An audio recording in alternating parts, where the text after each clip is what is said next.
Berikut ini respon sikap Anies Baswedan terhadap pengumuman hasil rekapitulasi KPU. Assalamualaikum warahmatullahi wabarakatuh. Salam sejahtera untuk kita semua.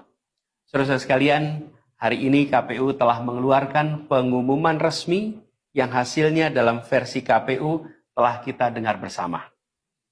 Tapi dalam sebuah pemilihan, proses itu tidak kalah penting daripada hasilnya. Proses pemilihan itu penting untuk dipastikan terbuka, adil, jujur, bebas dari berbagai macam tekanan. Untuk apa? Untuk menjamin bahwa semua suara yang memenuhi syarat akan didengar dan akan dihormati. Proses pemilihan ini penting untuk dijaga agar memastikan legitimasi, kepercayaan, dan inklusivitas dalam hasilnya. Tanpa proses yang kredibel, legitimasi calon yang terpilih atau legitimasi keputusan bisa menyebabkan keraguan. Maka menjaga integritas pemilihan adalah fundamental untuk kelangsungan demokrasi dan untuk terpenuhinya aspirasi masyarakat secara keseluruhan.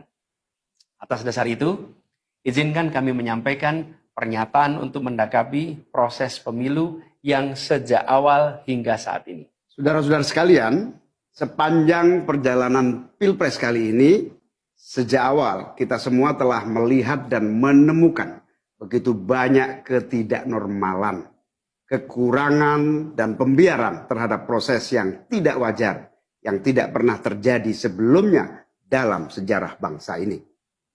Sudah menjadi rahasia umum, berbagai kekurangan ini telah kita temui sejak jauh sebelum pencoblosan. Mulai dari rekayasa regulasi sampai ke intervensi alat negara.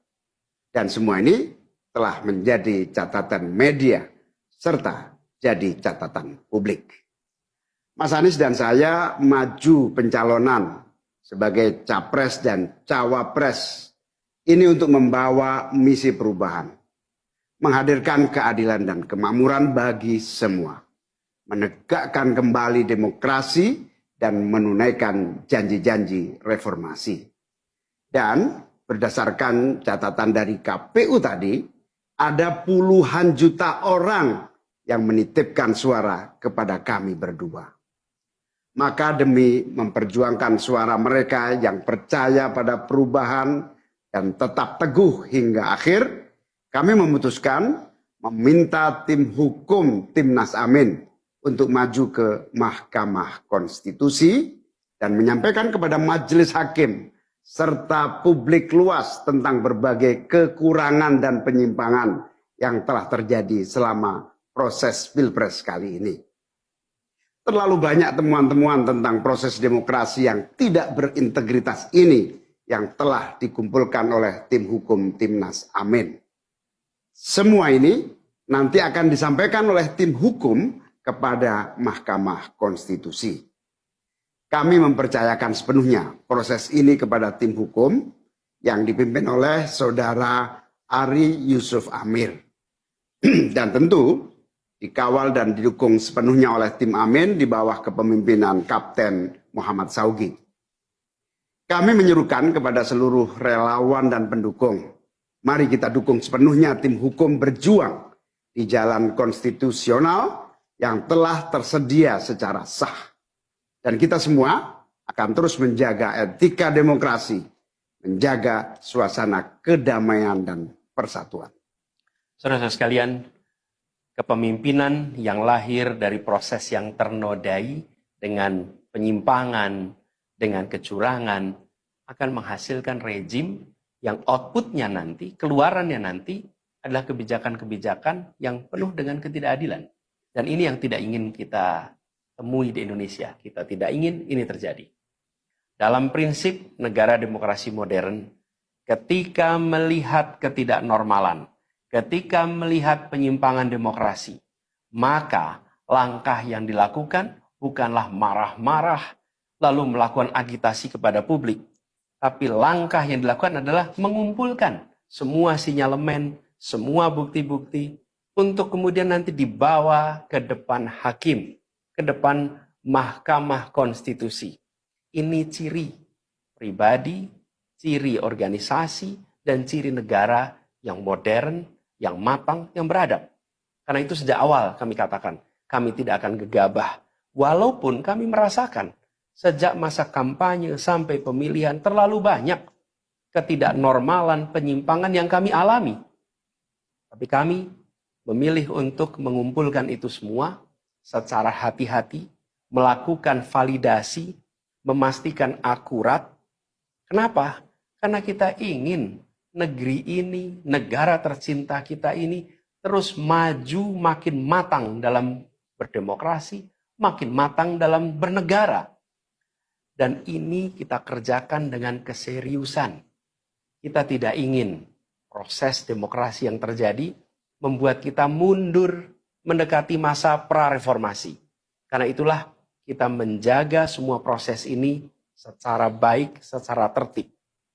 Walaupun itu semua kita lakukan, akan ada saja yang berusaha merendahkan usaha konstitusional ini. Ada saja yang nanti akan mendegradasi usaha konstitusional ini. Seakan ini adalah sikap penyangkalan dan tidak mau menerima kekalahan. Izinkan kami tegaskan di sini. Kami tidak ingin membiarkan penyimpangan atas demokrasi itu berlalu tak ditantang. Kami tidak ingin penyimpangan itu berlalu tanpa catatan. Kami tidak ingin ini menjadi presiden yang buruk bagi generasi-generasi yang akan datang. Biarlah cukup berhenti sampai di sini. Jangan ada pembiaran. Bila penyimpangan, pelanggaran dibiarkan, dia menjadi kebiasaan. Bila kebiasaan dibiarkan, dia menjadi budaya. Kita tidak ingin budaya demokrasi kita penuh dengan ketidaknormalan. Kita ingin mengembalikan demokrasi kita menjadi demokrasi yang penuh dengan kewarasan. Demokrasi yang mengedepankan adab. Ini yang harus kita kerjakan. Karena itulah kenapa kita memilih jalur ini. Karena kita ingin agar pengalaman ini nantinya tidak menular.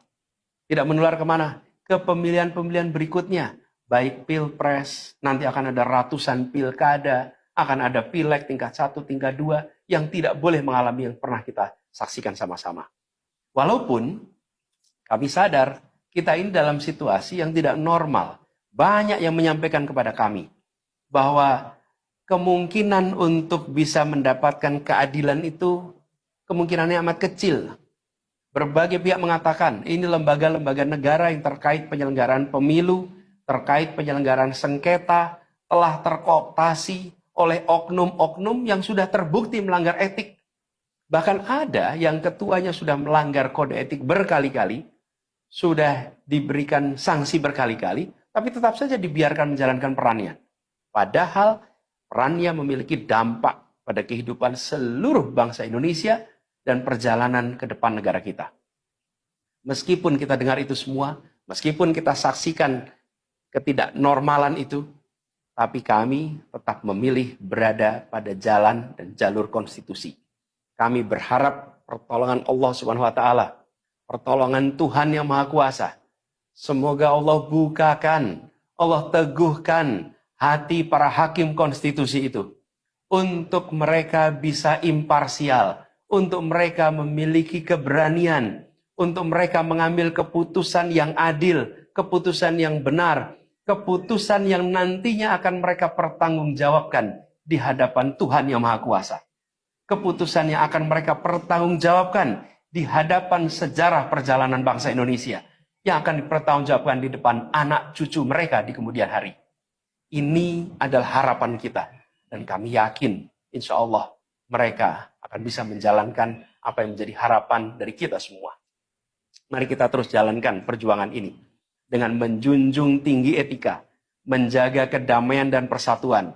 Kita dukung langkah tim hukum, dan kita biarkan segala temuan itu nantinya disampaikan dan menjadi rekam sejarah yang tercatat secara resmi dalam lembaran risalah-risalah Mahkamah Konstitusi Republik Indonesia. Ini biar menjadi catatan, catatan pengingat, catatan yang penting bagi perjalanan Republik ini, perjalanan bangsa ini di masa yang akan datang. Seperti saya katakan tadi, jangan sampai ini berulang lagi. Dan izinkan kami mengakhiri dengan menyampaikan terima kasih. Kami sampaikan terima kasih kepada semua yang telah bekerja keras, kepada seluruh tim yang telah bekerja sepenuh hati, dengan luar biasa hingga tuntas, dan kepada seluruh pendukung, seluruh simpatisan yang tak henti menguatkan kami. Download Tribun X sekarang, menghadirkan lokal menjadi Indonesia.